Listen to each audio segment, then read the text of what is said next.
Hi everyone, welcome back. तो आज का हमारा वीडियो है defence updates.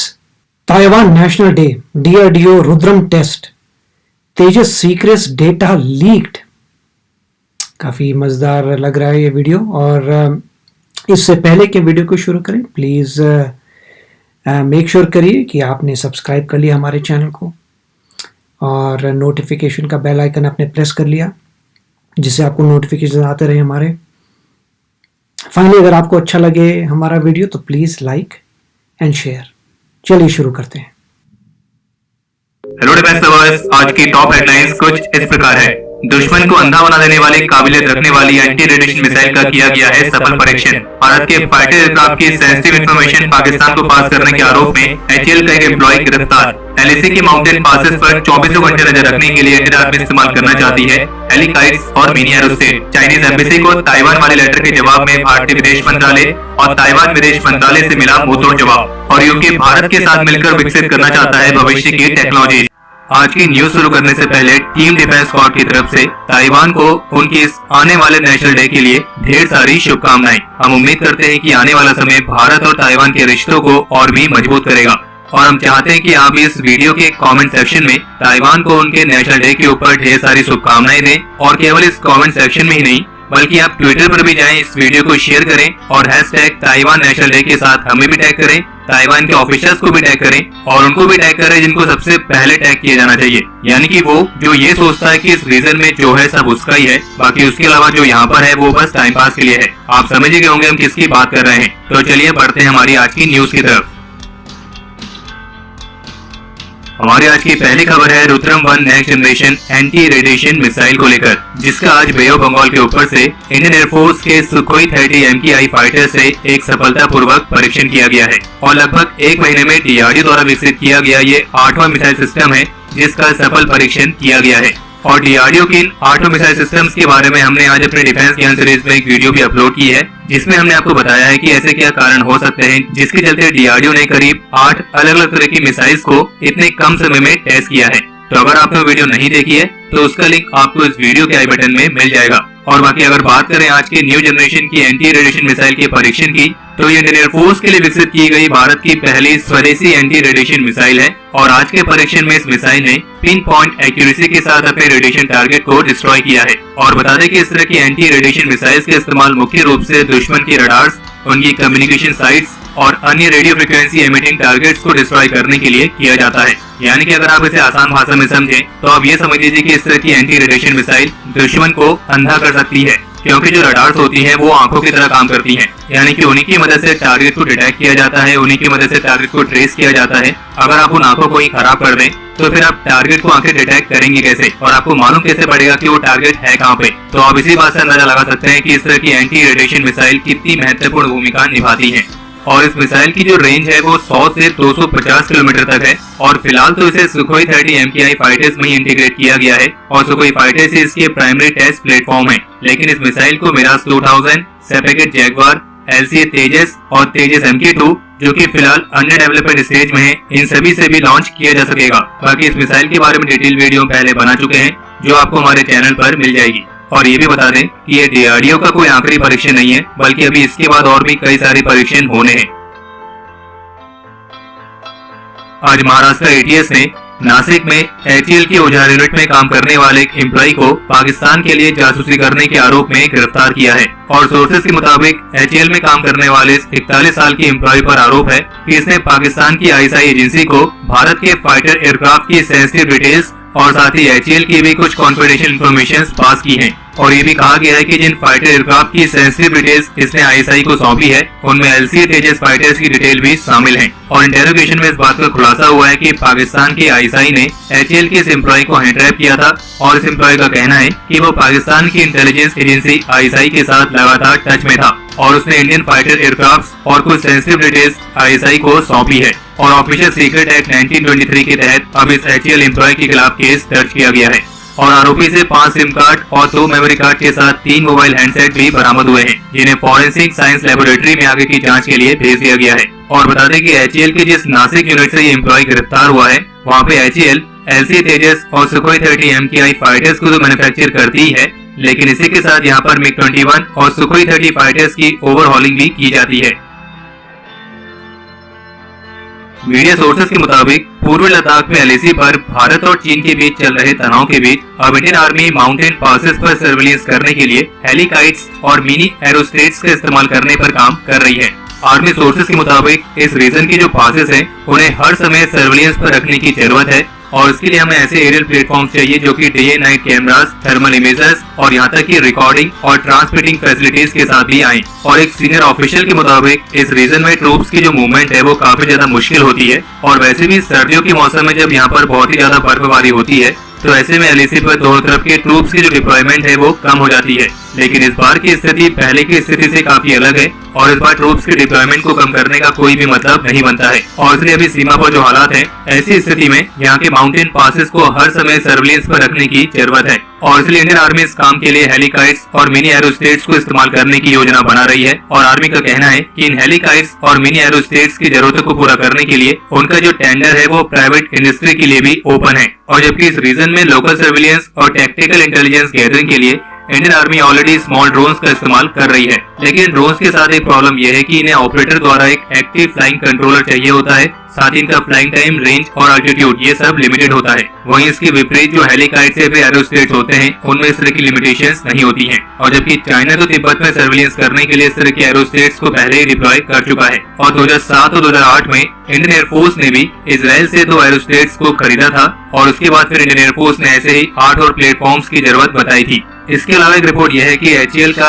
Indian multi role helicopter यानी कि IMRH, जिसे HAL ने Mi-17, कैमॉक और सी किंग हेलीकॉप्टर्स के रिप्लेसमेंट के तौर पर पेश किया है। इस हेलीकॉप्टर की विंड टनल टेस्टिंग की कुछ पिक्चर्स सामने आई हैं और जिसमें इस हेलीकॉप्टर के डिजाइन में कुछ बड़े बदलाव भी देखे गए हैं। और जबकि HAL ने साल की शुरुआत में अपने Indian multi role helicopter programme में गवर्नमेंट से फंड अप्रूव कराने के लिए अपनी प्रीलिमिनरी प्रोजेक्ट रिपोर्ट को सबमिट भी किया था और HAL के मुताबिक उनके इस IMRH हेलीकॉप्टर को अलग अलग मिशन में डिप्लॉय किया जा सकता है और जबकि इसकी पहली उड़ान 2025 तक होने की उम्मीद है।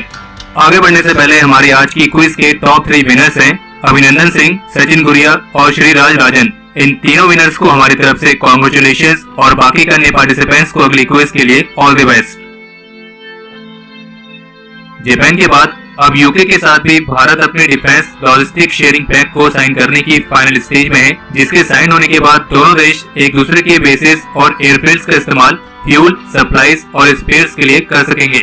और इंडो पैसिफिक रीजन के हित में भारत इस तरह का एग्रीमेंट ऑलरेडी 6 देशों के साथ साइन कर चुका है, जिनमें America, France, Singapore, south Korea, Australia और जापान जैसे देश शामिल हैं। और जबकि रशिया के साथ भी इस तरह का एग्रीमेंट साइन होने के लिए बातचीत चल रही है और जिसकी अगले महीने दोनों देशों की बायलैटरल मीटिंग में साइन होने की उम्मीद भी है। इसके अलावा जो यूके बेस्ड कंपनीज हैं उन्होंने भारत के डिफेंस सेक्टर में निवेश करने की अपनी इच्छा जताई है और जिसमें यूके के एक सीनियर ऑफिशियल का कहना है कि हम उम्मीद करते हैं कि भारत और यूके संयुक्त रूप से इंटेलेक्चुअल प्रॉपर्टी को विकसित करेंगे जिसका फायदा दोनों देशों को होगा। और उनका कहना है कि यूके भारत के साथ मिलकर भविष्य की टेक्नोलॉजीज को बनाना चाहता है और जिसके लिए उन्होंने कई सारे एक्साइटिंग प्रपोजल्स को तैयार भी कर रखा है। बाकी इसके अलावा एक रिपोर्ट है भारत के विदेश मंत्रालय की तरफ से जो कि खास तौर पर चाइनीज एम्बेसी की उस रिपोर्ट के जवाब में आई है, जिसमें चाइनीज एम्बेसी ने ताइवान नेशनल डे सेलिब्रेट करने के लिए इंडियन मीडिया को इनडायरेक्ट तरीके से धमकी दी थी। और भारतीय विदेश मंत्रालय ने चाइनीज एम्बेसी को बड़ी इज्जत के साथ समझाया है कि इंडियन मीडिया एक फ्री एंटिटी है और वे किसी भी मुद्दे पर रिपोर्टिंग कर सकते हैं अगर वो फिट है तो, और भारत में मीडिया को पूरी आजादी दी गई है। और वैसे भी चाइनीज एम्बेसी के इस लेटर के जवाब में केवल भारतीय विदेश मंत्रालय ही नहीं बल्कि ताइवान के विदेश मंत्रालय ने भी एक बेहद ही अच्छा जवाब दिया था, जिसमें उन्होंने चीन को साफ साफ कहा है गेट लॉस्ट यानी कि दफा हो जाओ।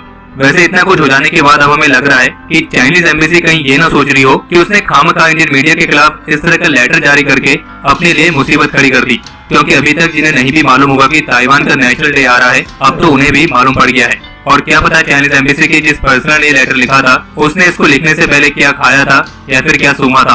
बाकी तो आप समझ रहे होंगे कि हम क्या कहना चाह रहे हैं।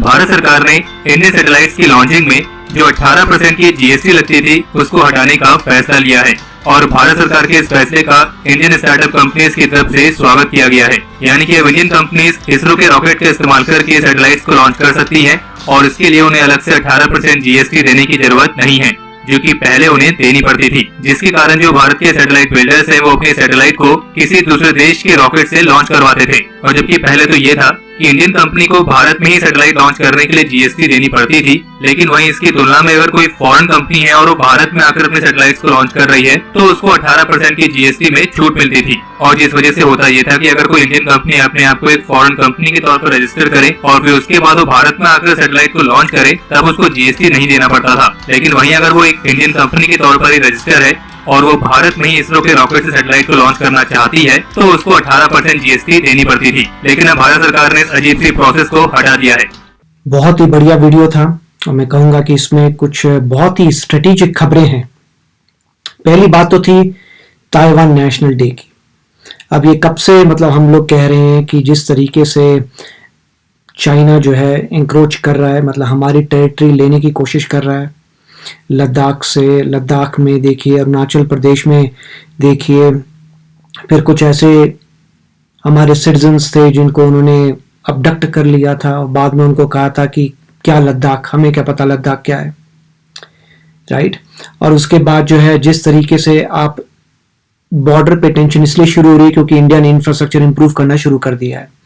तो जब वो देख रहे थे अरे ये लोग भी जो है इंफ्रास्ट्रक्चर इंप्रूव कर रहे हैं तो ये तो प्रॉब्लम हो जाएगी, अगर इंडिया की वहां पे बॉर्डर पे सिटीज आ जाएं, टूरिज्म आ जाए, लोग आ जाएं तो वो कैसे आगे आ पाएंगे। तो मेरे ख्याल से इसीलिए जो है ये बहुत जरूरी बन गया था इंडिया के लिए कि जहां जहां चाइना प्रॉब्लम्स क्रिएट कर रहा है वहां पे आवाज उठाएं। उसके एग्जांपल्स थे साउथ चाइना सी एक एग्जांपल था बहुत बड़ा, ट्रेड एक था रीजन, और ट्रेड के टैकल करने के लिए हमने देखा ये कि हमने एप्स जो है उनके यूज करने बंद कर दिए हैं। और जो मेन इशू था लद्दाख का, वहां पे आई एम श्योर इसरो ने अपने सैटेलाइट्स को ऐसे पोजीशन किया होगा कि आपको पता चलता रहे कि हो क्या रहा है वहां पे, जिससे कोई मूवमेंट हो पता चल जाए। और इसीलिए जो है हमारी फोर्सेस वहां आ गई हैं, क्योंकि अब ये देखिए इनिशियली पता कैसे लगा कि ये सब मूवमेंट हो रही है चाइना की, क्यों जरूरत पड़ी इंडिया को अपनी फोर्सेस मूव करने के लिए, क्यों हाथापाई इसलिए हुई थी क्योंकि इंडिया को पता चल चुका था कि चाइनीज साइड जो है आगे बढ़ रही है या वहां पे एस्टैब्लिश कर रही है अपने बेसिस को, राइट। इंफ्रास्ट्रक्चर उनका आ रहा है, उनके कैंप आ रहे हैं, उनके जो है वेपन्स आ रहे हैं, तो इसलिए जो है इंडिया वहां पे बहुत ही सतर्क हो गया था। अब उसको टैकल करने के लिए फिर इंडिया ने भी कहा अच्छा देखते हैं क्या क्या प्रॉब्लम्स, एक तो तिब्बत की प्रॉब्लम थी, एक साउथ चाइना की प्रॉब्लम थी, एक हांगकांग की प्रॉब्लम थी और उसके बाद ताइवान की प्रॉब्लम। ताइवान अगर आपको हिस्ट्री पता हो तो आपको पता ही होगा कि क्या हुआ है कि एक समय पर ताइवान के जो लोग हैं वो रूल करते थे चाइना को, और उसके बाद जो है करंट जो ऑर्गेनाइजेशन है उसने ओवरथ्रो किया पुरानी ऑर्गेनाइजेशन को। पुराने लोग जान बचा के चले गए ताइवान में और वो अपने आप को बोलते रहते थे कि हम जो है रिपब्लिक ऑफ चाइना है, ऑल्सो कॉल्ड ताइवान, और यहां के लोग बोलते रहे हम पीपल्स रिपब्लिक ऑफ चाइना है। तो एक बार अभी रिसेंटली कंट्रोवर्सी हुई थी कि जो ताइवान के पासपोर्ट थे उसमें लिखा हुआ था रिपब्लिक ऑफ चाइना, तो लोग कंफ्यूज हो गए थे तो ये चाइना का है क्या, नहीं हम ये रिपब्लिक ऑफ चाइना है which is Taiwan, but People's Republic of China जो है अलग कंट्री। तो काफी कंफ्यूजन था। अब ताइवान ने अपने पासपोर्ट ही बदल दिए और बड़ा बड़ा लिखा है ताइवान वहां पे। अब यह है कि उनका नेशनल डे है 10 अक्टूबर को और पूरी कोशिश कर रहे थे चाइना की इंडिया जो है सेलिब्रेट ना करे, पब्लिकली ना कहे कि हम रिकॉग्नाइज करते हैं ताइवान को, और उनकी ये गलती थी क्योंकि उन्होंने इस चीज को पॉपुलराइज कर दिया है और बहुत ही अच्छा रिस्पांस गया इंडिया से। इनफैक्ट उन्होंने पहले ही रिस्पांस दे दिया था कि इंडिया हमारा फ्रेंड है और यू गेट लॉस्ट, और उसके बदले में फिर इंडिया ने कहा था कि भाई हमारी तो डेमोक्रेसी है, डेमोक्रेटिक कंट्री है इंडिया, फ्रीडम ऑफ स्पीच है, तो अगर लोग जो हैं चाहते हैं सेलिब्रेट करना तो आप क्यों रोक सकते हैं, अगर प्रेस चाहती है उस बात को, खबर को पब्लिश करना तो आप कैसे रोक सकते हैं। डेमोक्रेसी है, फ्रीडम ऑफ प्रेस है हमारी, कॉन्स्टिट्यूशन में फ्रीडम ऑफ प्रेस, आप फ्रीडम ऑफ प्रेस को कैसे दबा सकते हैं, ये तो कॉन्स्टिट्यूशन में अलाउड है। तो यही रिस्पॉन्स था। और दूसरा जो रुद्रम जो लॉन्च हुआ है, अब की इसमें पॉइंट ये है कि ये ARM मिसाइल है। ARM का मतलब है एंटी रेडिएशन मिसाइल। मतलब ये जो है रेडार्स को जैम करेगा, कम्युनिकेशन को जैम करेगा, जिससे वो लोग देख ना पाए कि कौन सा हमारा प्लेन उनके एरिया में आ रहा है।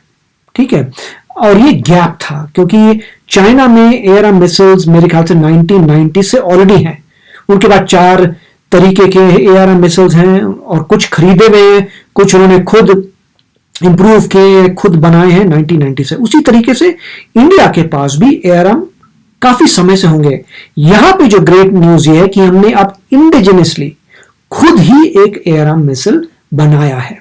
तो ये रुद्रम जो है खुद बनाया गया है। इसका मतलब है अब हर चीज आत्मनिर्भर भारत की तरह हो रही है। ऑफ कोर्स हमारी आर्म्ड फोर्सेस में ARM मिसाइल्स में होंगे, हमने इंपोर्ट किए होंगे, पर अब जो है हमारे खुद के आ रहे हैं। इसका मतलब यह है कि इंडिया बहुत तेजी से आगे बढ़ेगा। जब भी आप खुद बनाते हैं तो आप चीपर बना सकते हैं, सस्ती बना सकते हैं, चीज को बेटर बना सकते हैं।